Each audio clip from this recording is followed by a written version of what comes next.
What do you got here? These are old horizontal piston pumps, and these were the standard farm and rural domestic pump everywhere in North America and other parts of the world for most of the last century. And they're very similar to some of the modern solar pumps. They've been refitted with DC motors and 24 to 30 volt motors, and they give us about 4 gallons a minute. 4 gallons a minute each. And you found them just here and there at junkyards and garage sales, that kind underneath of thing? buildings, in old sheds, junkyards. This is Peak Moment. We are living at a peak of human innovation, information, wealth, and health. But we're also at a peak of population and consumption, with rising temperatures and declining resources fueled by cheap oil and gas. Peak Moment Television, bringing you examples of positive responses to energy decline and climate change through local community action. Hi, welcome to Peak Moment. I'm Janaea Donaldson. I'm on Orcas Island, and I'm at the Bullock Homestead, a permaculture homestead that these guys consider to be the center of the universe. I'm here with Sam, Doug, and Joe Bullock. All right, guys, show them how. They're going to show us what it really is like to do permaculture in a beautiful setting.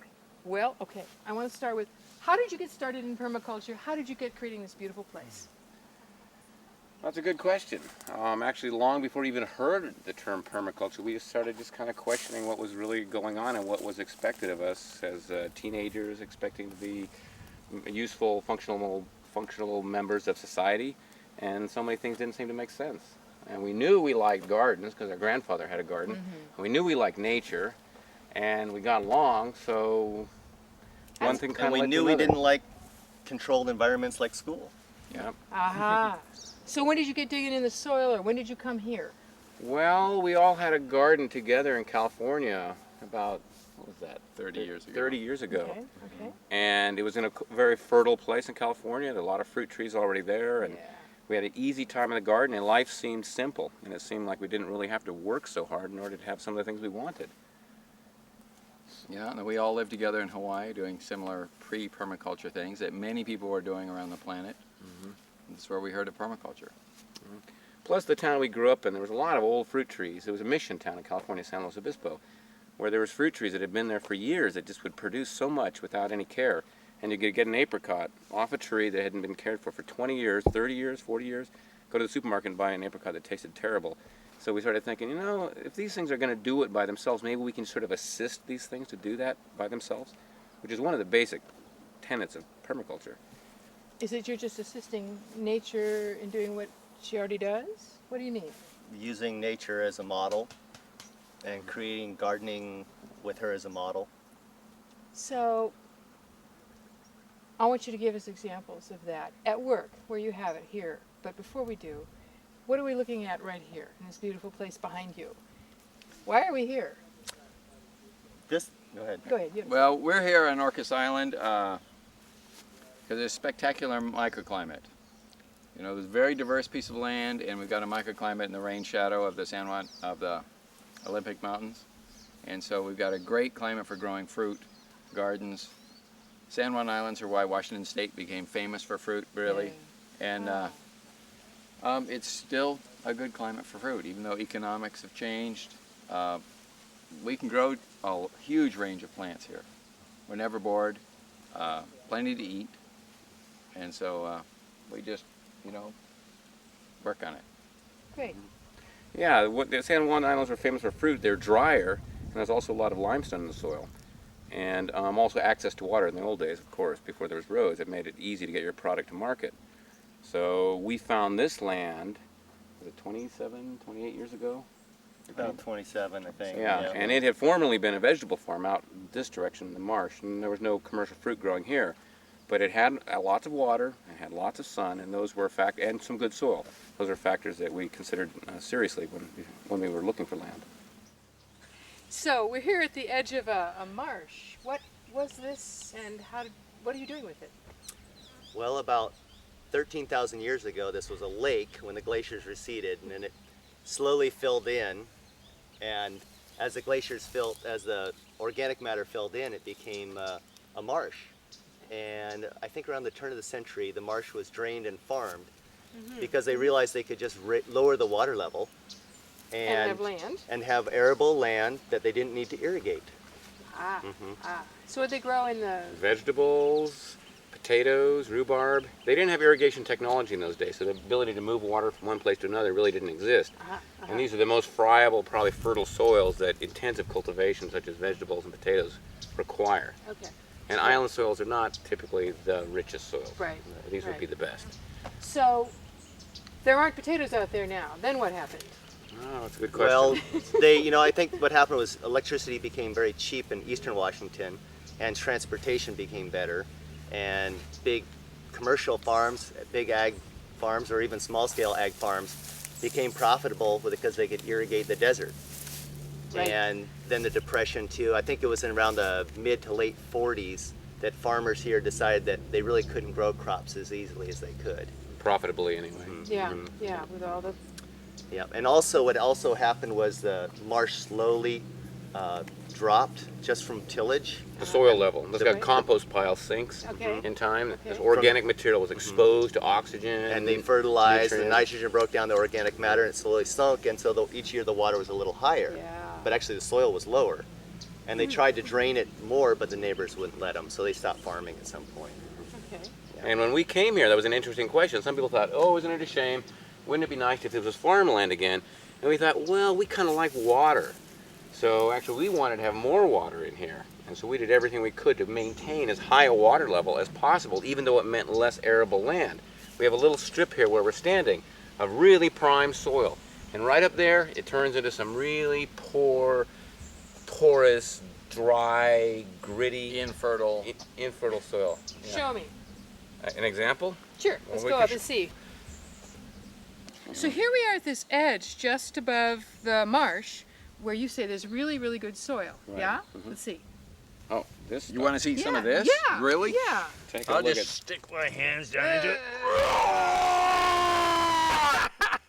Look at that. Now that. Now why is this Crumbly, good black. soil? A worm's dream. Okay. A worm's dream. Okay. Well, this soil is prime, and it's because it was formerly underwater, probably a long time ago before the white guys came and did the drainage. But when we came here, this was not available to us immediately. It was covered with a thicket. This land had not been farmed, managed, grazed, mowed for So you had 30, 40 years? berry Right, thickets Yeah, and 30, 40 years. roses and blackberries. Uh-huh. Yeah, and they were thick. You couldn't barely walk through. You couldn't walk through. So we took a lot of effort to clear this. A lot of by hand, some with machinery. So because we knew we had something that we could work with easily here that would produce a lot for a little bit of effort. And you also mentioned that this is an edge. Right. Between what and what? An edge between the wetland Right? and rocky, dry hillsides. It's very porous soil. Where you and, have your big trees. and fir forests, fir and pine forests. And a It's common- your basic wetland edge. Yeah. And a kind of a common premise in, well, in ecology certainly, but in permaculture as well, is that the edge, where two different distinct environments meet, is the richest interface. Whether it's between forest and field, whether it's between land and sea, an estuary, and most major cities of the United States exist in such places. Port towns. Humans basically lived in wetland edges for Well, sure, all to time. get our water and fertile soil. Everything else. Right. Yeah, and you tend to have one species or group of species that lives in the woodland and one group of species that lives in the meadow or the prairie, and then you get those crossing over, and a third a distinct group of species that lives in that edge. Just on the edge. Yeah. so And you that's get- often the edges where fruit trees naturally pop up. Really? And you don't find them under the canopy of the forest. You don't find them out in the field. That's Often true. they'll come up right in the rose thickets and the things that are the Where edge there's enough species. moisture there and good soil. Protection from browse. And so deer. you put in the fruit trees. Well, in Is that right? permaculture, it's basic tenet to try and create edges.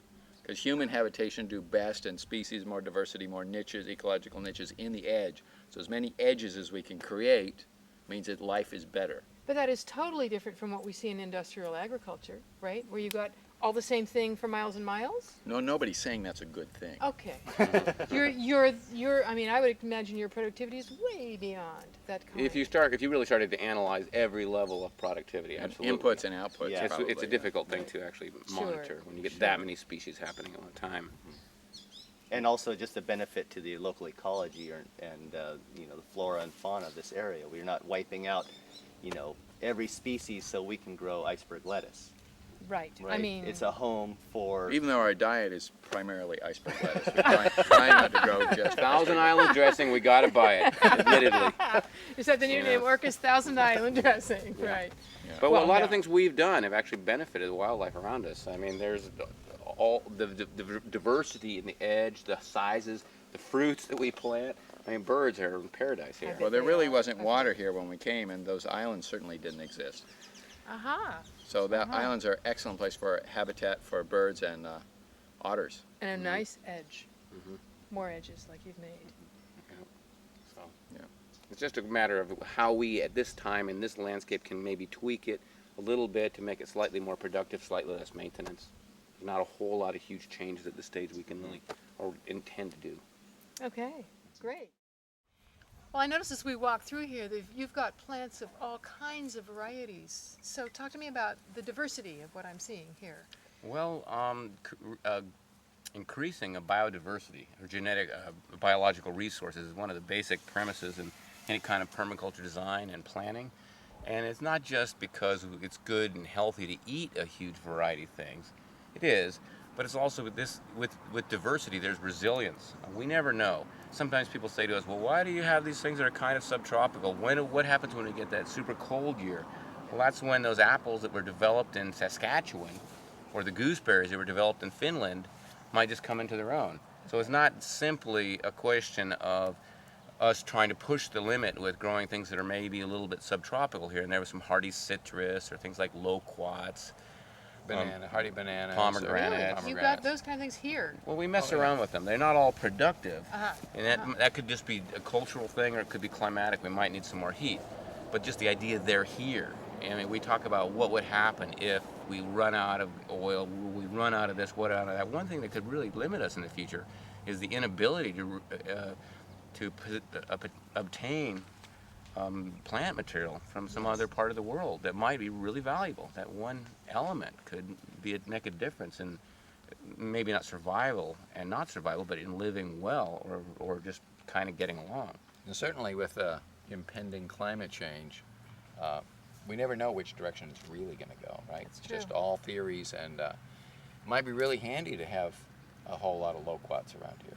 Well, it might Prickly be pear cactus, you know, it might be just the because perfect this thing. may turn out to be 10 degrees warmer If it's and 10 drier degrees warmer, or we're going to whatever. be ready to go. Or colder. We don't, right. Yeah. So you're really resilience, that's a good word.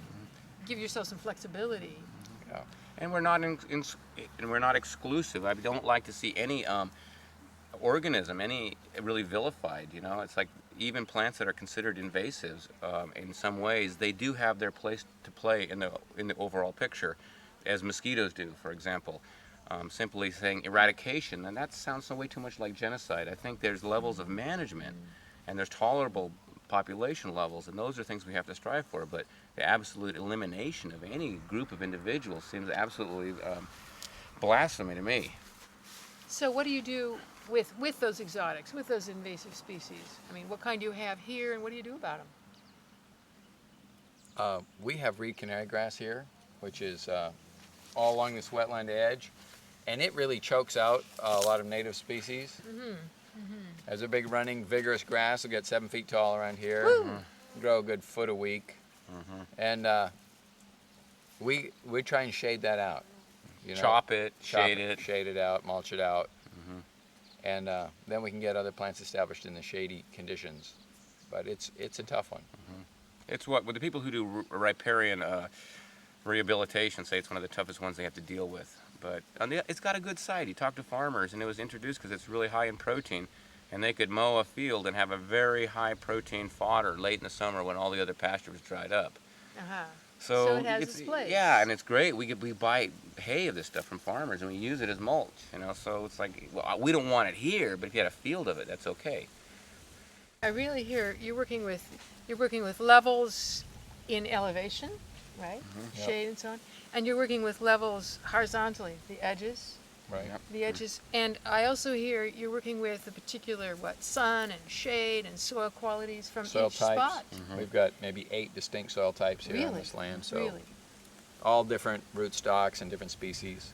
Like down here, it may be wetland plants, but up there, it's Italian stone pine and prickly pear cactus and things like that, chestnuts, And things you'd find in the northern Mediterranean. And around our own little zones of influence, sometimes we refer to that like around the house of Zone 1 or the home front, you might refer to it as. Of course, we're going to create the gardens that are most appealing to us. Because even if I live up on the top of the hill, it's a dry location, I don't want to step out of my door into a very dry reality. So I'm going to have vegetable gardens and I'll irrigate there. But the bulk of the plantings in that area are going to be ones that require very minimal care. And down here, basically, the care involves cutting things back. Because things are so vigorous. Mowing and pruning out things that are excessive. It's not like we're constantly manipulating. It's just little tweaks here and there. It's a very different model than highly intensive, except the fact you have so much. How much land do you have here that you think of as productive? Well, all land is productive. There you go. Pretty much. And how much? How much Well, land we have in 10 your acres. homestead? Yeah, we own 10. 10 and we're leasing another 8, and we're sort of planted beyond that. But our central zone is quite dry, and it mostly produces some trees, and it's a nice habitat. But it was not like we're getting much food out of it. Little bits, Little bits, more and more all the time. Some of those things grow It's slow. slower development on the dry, rocky sides. But the kind of things that our kids, the world that our kids are going to know. It's gonna Doug's be got more 2 like that. kids, little kids. I got 2 little kids, and all under 10. And what they're going to see when they get older, and there'll be nut trees that are producing so many nuts that'll be their protein source right there.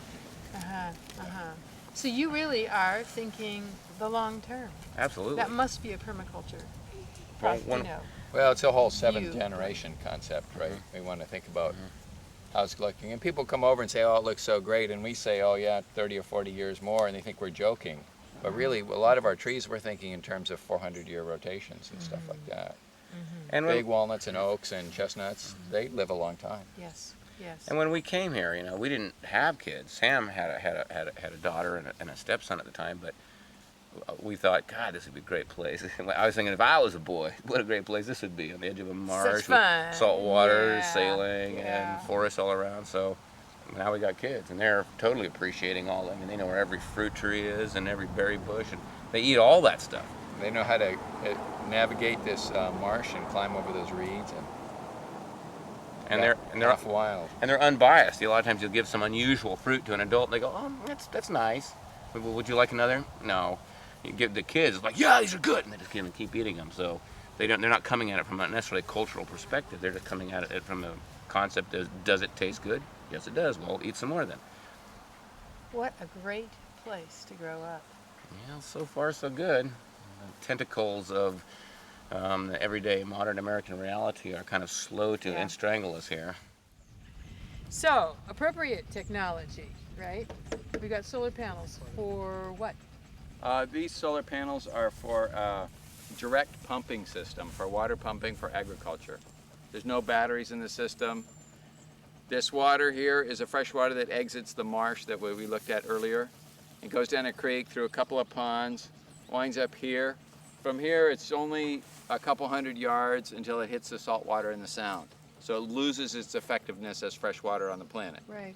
So we pump it back up and move it through our landscape again, irrigating, and everything that soaks into the soil runs into the same drainage and comes back to the pond. So we're not taking it from one aquifer up over a ridge and down into another drainage. We're just slowing You're just keeping it Slowing it within down. your own, within the flow of your own ecosystem. Kind We're of like slowing it across the land. We know eventually it's going to the salt water, to the sound. We're just slowing that process down by looping it back and keeping energy in the system. it's like old style irrigation technology, and in Egypt or somewhere, the water was just taken from a high source and run, but basically into the same river basin. But we're just using a little modern but appropriate technology to do the same. So, Joe, you teach courses here at your homestead. That's right. We're right in the final week of a 3-week course right now, and there's about 35 students who have come, some from the Northwest, some from Canada, even some people from other countries. They didn't come here directly from other countries, but they're originally, so it makes kind of a cultural mix. It's very nice. interesting. And a 3-week design course where they end up with a certificate, and they can go off and say, yes, I've completed a certified design course, and go off and present themselves as a permaculture designer, hopefully. What kind of stuff do you cover with them? Oh, all kinds of topics. We talk about the big picture of ecology and ethics, and then we look at various principles and how to design, and look at placement of the house relative to the homestead, and mapping the landscape. And the group has been broken up into 4 groups, and each one of them is taking a piece of land on some adjacent property and doing a design as if they're working for a client with specific parameters, and they're designing house, maybe gardens, whatever, with that in mind. And that will be kind of the final project, is having actual map with an idea and some written material to complement it. And this is part of, you mentioned that this pond is part of your teaching? Yeah, well, there's classroom and theoretical stuff, and we have bring in guest speakers, but then we also have a number of hands-on projects, and they serve 2 purposes. They're educational. Sometimes they're sitting too long in a classroom becomes a little bit tiresome. You can only absorb so much information. And they're also helping us get something done with lots of hands. So we've got to think of projects that are appropriate to many hands. Some projects are, some projects aren't. This pond was dug when we first came here 26 years ago. And we kept thinking, wouldn't it be nice to turn it into a pond and line it? So finally, after all this time, we've just recently put in some padding, liner, rocks, plants, and it's going to act as a nursery for aquatic plants. So most of these plants you see here are in pots. Some of them, so they don't spread too much, and we can also take them out, transplant them, divide them. So the whole profile of this pond is one of shelves going down, so we can access different levels. And eventually we'll cover it with soil, and the edge will get covered, and you won't see any of the liner. It will look relatively natural. And there is a pond that we did about 4 years ago right down there. If you would like to take a quick shot of that when you're done, just to get the idea of the progression. Of what this will become as the plantings grow on. Now you're doing that up here where it's a much, up on the ridge, or not the ridge, but close to the ridge, where it's a much drier, rockier. We've got fir trees and a different eco niche, I guess you would It's say. very dry up here. Yeah, we live in a microclimate here in the San Juan Islands, but besides that, living in a place like this, it's like a microclimate within a microclimate. Dry, south-facing, rocky. The soils are quick draining, so up here, plants just basically survive through the winter. So creating little pockets of moisture like this, create little cool oases. We can use them for irrigation, although we don't want to drop the water level too much. They're also great havens for wildlife, because you could go off in those directions quite a ways and not find any standing water. So birds are going to be coming here to get water.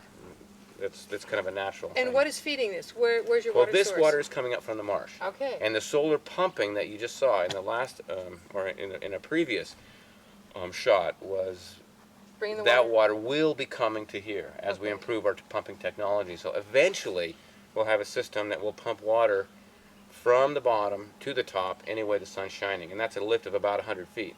And in theory, we could even potentially have even a water course moving down the hill and spreading moisture, green plantings on the side of it. So that would be the ideal. Wow. We'll see if we can get that way, just how far we can tweak the technology. Well, you're thinking in the 700-year frame. I expect, it might happen, depending on the weather. Right. But even by creating this now and having lined little water courses between the ponds and catching some roof water up here, in the winter we could easily have a little water course. Sure. Because this pond is 100% catchment. There's no absorption. Any inch of rain hitting this is going to eventually flow off. Yeah. And we have another pond above it, so eventually that is not yet lined. So we could have a really kind of a little, almost Nice. riparian little aquatic zone here in what would normally be an incredibly dry place. So we will see. We'll have to come back in 5, 10, 20 years and take a look and see what's happening. That sounds good. All right. We're up here on the hillside, just sort of overlooking what you've got in your marsh, your pond. That's what are we seeing? Well, Everything. everything. This is my brother's wife. We didn't get to meet her, but yeah, we're about probably 60 to 80 feet up above the water level of the marsh, and it kind of gives you a little overview of the contrast. Down there it's lush, green, wet. Up here is It's rocky. open, rocky. However, we do have Right. trees. There is little pockets of soil here and there that allow us to have this forest cover, and thank God, because if it wasn't for that, it would be quite bright and quite hot up here. So it's nice having these 2 distinctly contrasting landscapes. And when we came here, some people said, oh, that's not really agricultural land because it wasn't flat, it wasn't plowable, but for us it was much more interesting.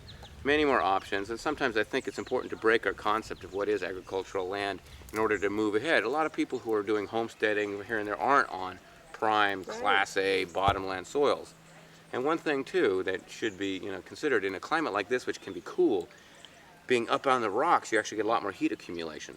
Or this is a west-facing stone wall, so right down there it gets hot. So maybe if we're going peaches or grapes or things like that need a little more heat, that little bumper might be just the thing they need. A lot of people know this from growing tomatoes like against a south-facing wall or something like that. Right. So we appreciate having all this contrast to our land. It adds a lot more diversity. Yeah. It's beautiful. It's wondrous what you are doing here. You, thank you for the wonderful. I know Yeah. this tour is just the top of what you've got going here There's a with lot. thousands of plant species. And why do you do this? What do you love about it? Well, I always like the idea of living with harmony with nature, and it's a peaceful place, that's for sure, but it's just so gratifying when you see something that you maybe nurtured from a little tiny baby and see it becoming finally a fully productive individual. So that's part of it. That's kind of looking at the physical reality of the plants, and just seeing things come to fruition, things becoming bigger, flourishing, and with the idea that maybe these things are going to live way longer than I'm going to live. It's very satisfying in a world that's so fraught with uncertainties. But ultimately, I think it's the human connection. When we see people who come here, you guys, or we look at, the course participants right now, they go away with something that's much greater than simply a plant. They have it may be more than an idea. There's a sense of hope, to see that, it's not that hard. Really, it just takes a little bit of consistency in any particular direction. And I often say that it's not that this place is not a result of any individual genius on the part of Doug or Sam and I or our families. It's the fact that there's been 3 of us, and that we've had this consistency, which often doesn't exist. Many times people come to a place with huge dreams, a few years later they're selling it and moving to some other part of the country. You've stayed the course. You stayed the course, and you're getting to see some of the wonderful results. Well, I think at some point, this idea of like finding a place and just like you can run but you can't hide. Because there's always going to be some place this place has changed since we came here. And I can throw up my arms and whine about how it used to be, or whine how it is, but at some point you run out of places to run. So I'm kind of glad that we found a place that hasn't changed that much. We don't have encroaching suburbia or anything like that. So I think we'll see how it is in the next few years. We got another generation of kids who are enjoying the place. So it'll be nice to see them as they get older, how much they continue to appreciate it. And maybe everything that we've dreamed will just kind of keep on. I think they'll keep on on going. carrying it on and carrying it on. Thank you. So you're very welcome. Thank you. Nice to meet you. You're watching Peak Moment, Community Responses for a Changing Energy Future. I'm Janaea Donaldson. Join us next time.